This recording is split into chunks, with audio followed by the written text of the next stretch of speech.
Bonjour Monsieur Boy. Bonjour. Merci d'être avec nous sur RT France. Alors je le disais il y a quelques instants, les Congolais attendent cette élection depuis maintenant plus de 2 ans. À quoi peut-on s'attendre? Déjà, on a presque envie de dire enfin. Des élections qui arrivent avec 2 ans de retard, 3 reports. À quoi peut-on s'attendre? On va parler des enjeux, ils sont multiples, mais il est vrai que j'en ai dénoté 4 qui sont assez importants, qui me semblent assez importants du moins. Premier important, le peuple et son désir de changement dans un avenir émancipateur. Et lorsque je parle du peuple, je pense notamment à la jeunesse, aux femmes et aux personnes en situation de handicap qui, dans ce type de situation, sont toujours les personnes qui sont le plus lésées.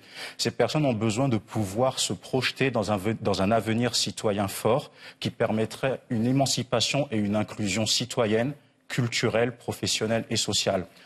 Le deuxième enjeu qui me semble très important, il est plus d'ordre géopolitique parce que nous voyons que depuis quelques années, la RDC semble vouloir s'affranchir de l'influence historique d'un trio incarné par la Belgique, bien entendu, mais aussi les États-Unis et la France, au profit de ce que l'on peut appeler le nouveau bloc de l'Est incarné par la Russie et la Chine. Ce deuxième enjeu influe tout de suite sur le troisième, qui va être l'exploitation du sol congolais, parce que ça plaise ou non, la RDC est le pays le plus riche au monde.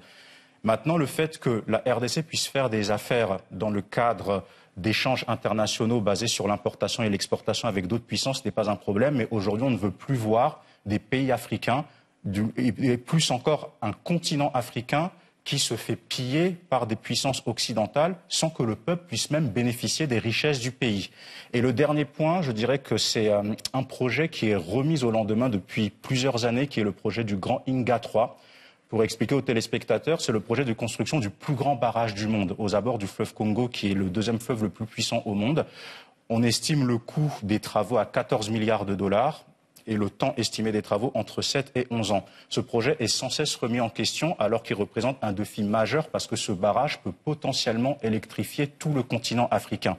Donc je pense qu'il faut un président, puisque l'on parle de la République démocratique du Congo, il faut que le prochain président puisse incarner la noblesse de la République, puisse être le garant d'une démocratie participative et émancipatrice pour le peuple, et puisse être le représentant du peuple, mais quand je dis le peuple, tout le peuple, pas uniquement les partisans ou les personnes qui sont issues de la même région ou d'une même tribu.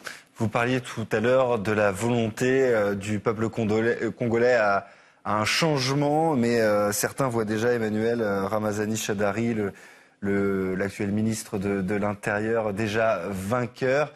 Est-ce que l'opposition, dans cette élection présidentielle, a vraiment un rôle à jouer ? Elle a un rôle à jouer, elle doit s'appuyer sur cette soif de renouveau du peuple. Effectivement, lorsque l'on voit comment se passent les élections en Afrique noire notamment, on voit que malheureusement souvent, on va dire, l'héritier de l'ancien président gagne dans des conditions plus ou moins troubles. Vous voyez que je dois faire très attention dans ma manière de parler de ces situations. Et malheureusement, il y a de fortes probabilités que M. Shadary soit élu président de la République, mais c'est au peuple de se lever massivement pour arracher son destin. On sait que selon les quelques instituts de sondage, parce qu'on sait que c'est difficile d'avoir des chiffres vraiment concrets, il semble que ce soit M. Fayoulou qui soit favori de cette élection. Et d'ailleurs, il est intéressant de remarquer que lorsqu'il est allé voter en début d'après-midi, en déposant son bulletin, il a dit que voilà, ce dépôt de bulletin scelle le départ de M. Kabila. J'ai trouvé que c'était une phrase très forte, audacieuse, mais qui était importante à la jeunesse de se lever, aux femmes de se lever, aux personnes en situation de handicap, de manifester vraiment ce désir de changement. On le voit, le scrutin est compliqué là depuis ce matin, des bureaux de vote fermés, des listes électorales manquantes, des machines à voter défectueuses. Est-ce que vous pouviez vous attendre à des situations aussi compliquées aujourd'hui ? Très honnêtement, oui, ce sont des provocations auxquelles le peuple ne doit pas céder.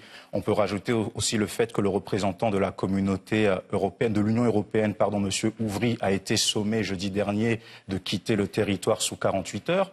On peut parler aussi du fait des villes de Butembo et Beni dans le nord du Kivu et aussi Yumbi. On leur a dit « vous ne votez pas ». Ni pour les présidentielles, ni pour les législatives, ni pour les provinciales à venir. Et on parle d'un vote pour les présidentielles à l'horizon de mars 2019. Soi-disant parce qu'il y aurait des tensions sociales et à cause du virus Ebola. Mais il me semble que les candidats, notamment M. Fayoulou, ont pu faire campagne là-bas et qui ne sont pas revenus malades ou avec des problèmes et qu'il y a une soif aussi qui est aussi grande dans ces 3 villes. Permettez-moi de vous préciser que ces 3 villes ont une particularité, elles sont importantes. Pourquoi ?